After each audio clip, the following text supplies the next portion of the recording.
आपल्या परिसरातील राजकीय, क्राईम व सामाजिक अपडेट जाणून घेण्यासाठी पाहत रहा स्टार वन न्यूज वर्तमान।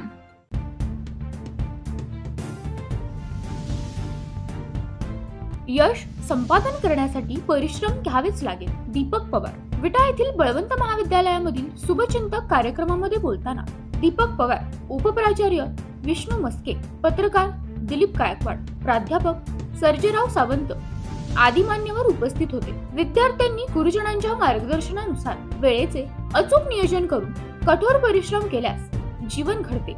जीवनात यशस्वी होण्यासाठी परिश्रम घ्यावे लागतात। यशाला शॉर्टकट नसतो असे प्रेरणादायी वक्ते पत्रकार दीपक पवार यांनी मत व्यक्त केले। बळवंत महाविद्यालयातील प्राचार्य डॉक्टर विठ्ठल शिवणकर यांच्या मार्गदर्शनाखाली आयोजित केलेल्या इयत्ता 12वी विज्ञान शाखेच्या विद्यार्थ्यांच्या शुभचिंतन सोहळ्यात उपप्राचार्य विष्णू मस्के अध्यक्षस्थानी होते। यावेळी इंडिया न्यूज 28 पुणे विभाग प्रमुख दिलीप गायकवाड प्रमुख पाहुणे म्हणून उपस्थित होते।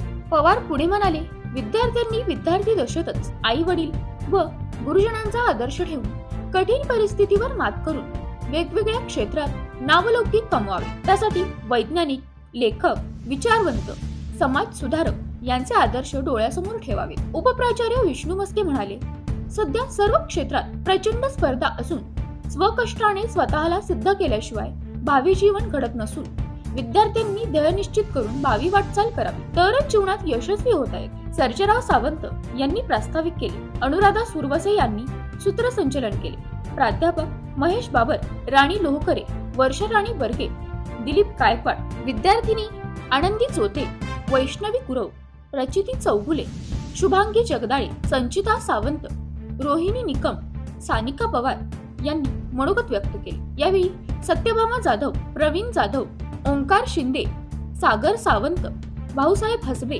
मेघा जाधव, ओंकार कुंभार, अर्पणा पाटील, तेजल पाटील, तेजस्विनी पवार, शीतल सावंत उपस्थित होते। स्टार वन न्यूज वर्तमान प्रतिनिधी कीर्ती नाईक नवरे। अशा बातम्या पाहण्यासाठी आमच्या चॅनेलला लाईक, शेअर, सबस्क्राईब करा।